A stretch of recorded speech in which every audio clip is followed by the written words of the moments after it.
नमस्कार दोस्तों, study with Dev channel में आपका स्वागत है। दोस्तों, पिछली वीडियो में हमने प्रत्यय को देखा है। आज हम देखते हैं संधि। संधि भी एक इम्पॉर्टेंट चैप्टर है। इससे भी किसी न किसी एग्जाम में, हर एग्जाम में कोई ना कोई क्वेश्चन जरूर पूछते हैं। तो संधि देख लेते हैं। संधि किसे कहते हैं? संधि वह है दो वर्णों के मेल से जो विकार उत्पन्न होता है उसे संधि कहते हैं।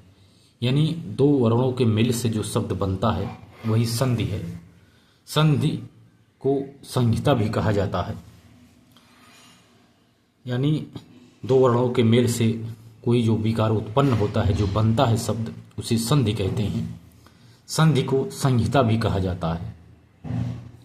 संधियां तीन प्रकार की होती हैं। आप इसको ध्यान से पढ़ते चलिए दोस्त, आपको इतना अच्छा समझा देंगे संधि, इससे आपका एक क्वेश्चन गलत नहीं होगा, आपको रट जाएगा संधि।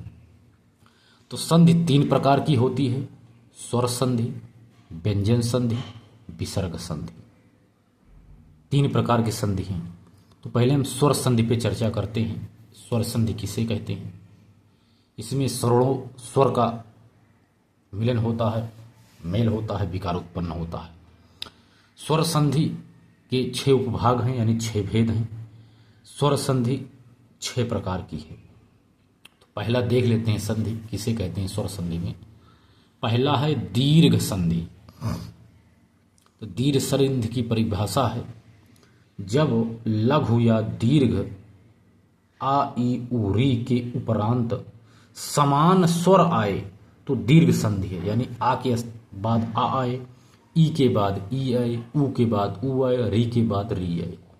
समान स्वर जिस संधि विच्छेद में आता है तो वहाँ दीर्घ संधि होती है। जैसे हिमालय, हिमालय हिम धन आलय, हिम अ, देखो आ रहा है, छोटा है बड़ा, समान स्वर आ रहे हैं, इसमें समान स्वर आए तो हिमालय हिम धन आलय। देवाधिपति, देव धन अधिपति, देव अ, देव यानी आ रहा, देखो दोनों में आ रहा है। देवाधिपति, देव धन अधिपति।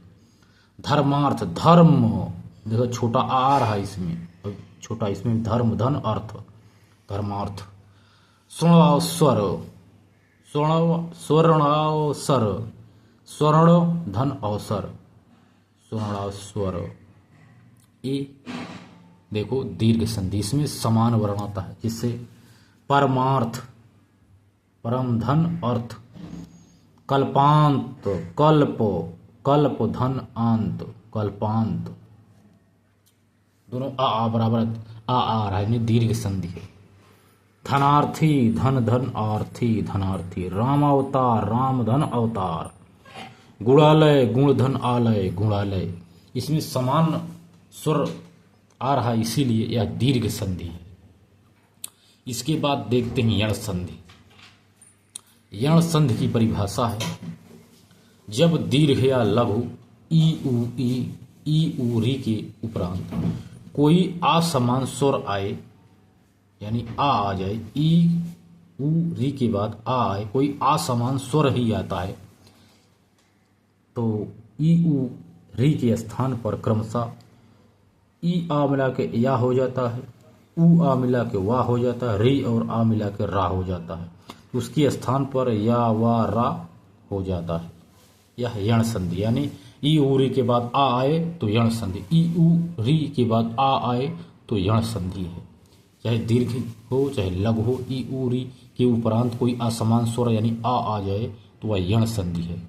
ई ऊ री के बाद आ आए तो यण संधि। जैसे मध्वरी, मधु, देखो ऊ आया, मधु धन अरि, आ गया, ऊ आ, मध्वरी तो वाह हो गया। ऊ और आ मिला करके वाह हो गया, मध्वरी। इत्यादि, इति, इति धन आदि, ई आ गया, ई तो या हो गया, या आदि। इति धन आदि, इत्यादि। यद्यपि, यदि धन अपि, ई आ गया, आ गया, यद्यपि, यद्यपि, यदि धन अपि, यद्यपि। अध्ययन, अध्ययन, अध, अध्ययन, अधि धन, अध्ययन, अधिधन ययन, अध्ययन, यदि धन अयन, अधिधन अयन, अध्ययन। ई आ मिला के या हो जाता है अध्ययन, अधिधन अयन। और अतिधन, अतिधन अधिक अत्यधिक, अतिधन अधिक अत्यधिक, अति ई आ मिला के या, अतिधन अधिक अत्यधिक। प्रत्येक, प्रतिधन एक, प्रत्येक, प्रतिधन एक, प्रत्येक। ए भी आ सकता है, प्रतिधन एक, यानी ई उ री के उपरांत कोई आ समान आए, चाहे आ आए चाहे ए आए, कोई भी आ सकता है, तो यह यण संधि है। यानी दीर्घ या लघु ई उ के उपरांत आ जाए। इसके बाद देखते हैं अयाधि संधि। अयाधि संधि उसे कहते हैं जब ए आए ओ आओ के बाद कोई स्वर आ आए तो, कोई स्वर आ आए तो ए आए ओ आओ के स्थान पर क्रमशः आए आए आओ आओ हो जाता है। यानी बाद कोई स्वर आता है, कोई भी आए के बाद कोई आ स्वर आ जाता है, उसके स्थान पर आए आए आओ आओ हो जाएगा। जैसे सैनम से, देखो ए आ गया, धर आ गया, आ, तो आ और ए मिला करके आय हो जाता है, सैनम आय, आय सय, सय यानी आय सैनम। से धन अन सैनम सयन। हवन हो, तो ओ आ गया, हो के बाद आ, हो धन अन वन, वा हो जाएगा औ, हवा यानी औ हो गया हवन। नयन, ने धन अन नयन। गायक, गाय धन अक गायक। गेधन गौधन यक गायक। गौधन अक गायक। गौधन गैधन अक गायक। पवित्र, पो धन इत्र पवित्र। पो धन इत्र पवित्र। ये है अयाध संधि है। ए आए ओ आओ के बाद आ आए तो अयाध संधि। ई उ री के बाद आ आए तो यण संधि। ए आए ओ आओ के बाद आ आए तो अयाधि संधि। इसके बाद देखते हैं दोस्तों वृद्धि संधि। यानी इसका तो आ के बाद ए आए ओ आए आए, यानी अयाधि संधि में ए आए ओ आओ के बाद आ आए तो अयाधि संधि। जब लव हुआ दीर्घ आ के उपरांत ए आए ओ आए आए तो यह है वृद्धि संधि। ए आए ओ आओ की जगह आओ हो जाता है। जैसे हमने देखो दोनों का समान है। जैसे यदि ई उ री के बाद आ आए तो यण संधि। जब ए आए ओ आओ के बाद आ आए तो अयाधि संधि। जब आ के बाद ए आए ओ आओ आए तो वृद्धि संधि हो जाती है। जैसे परमेश्वर, परम आ के बाद देखा ए आए ओ आए आ रहा, ए आए ओ आओ, परम धन ऐश्वर परमेश्वर। जलौक, जल धन आओ ओ जलोक, जलौक ओ आ गया, ए आए ओ आओ आ गया, आ के बाद जल आ के बाद, यानी आ के बाद कुछ आता है तो समझ लो वृद्धि संधि है। अब ए आए ओ काओ के बाद आ आए तो अयाधि संधि है। इसको आप एकदम कंठस्थ दिमाग में बैठा लीजिए। एक बार दिमाग में दिल से पढ़िए, दोबारा कभी आपको कोई दिक्कत नहीं होगी। इसके बाद गुण संधि देख लेते हैं। इसमें आ के बाद उपरांत लघु या दीर्घ ई उ री आए। देखो जब मैंने यण संधि बताया, जब ई उ री के बाद आ आए तो यण संधि। जब आ के बाद ई उ री आए तो गुण संधि। देखो इसमें मेल है। दीर्घ संधि में दोस्तों ध्यान से सुनिए, आप इसको नोट के ध्यान से सुनिए। यदि वृद्धि संधि में यदि दीर्घ संधि पूछी जाती है तो उसमें समान वर्ण आता है, यानी हिमधन आलय आ के बाद। अगर यण संधि देखा जाए तो ई उ री के बाद यदि आ जाए तो यण संधि है। इसी तरह आ के बाद ई उ री आए तो गुण संधि है। ध्यान देना दोस्तों, यदि ए आए ई उ री के बाद आ आए तो गुण संधि, यानी ई उ री के बाद आ आए तो यण संधि। जब आ के बाद ई उ री आए तो गुण संधि। जब ए आए ओ आओ के बाद आ आए तो अयाधि संधि। जब आ के बाद ए आए ओ आए तो वृद्धि संधि।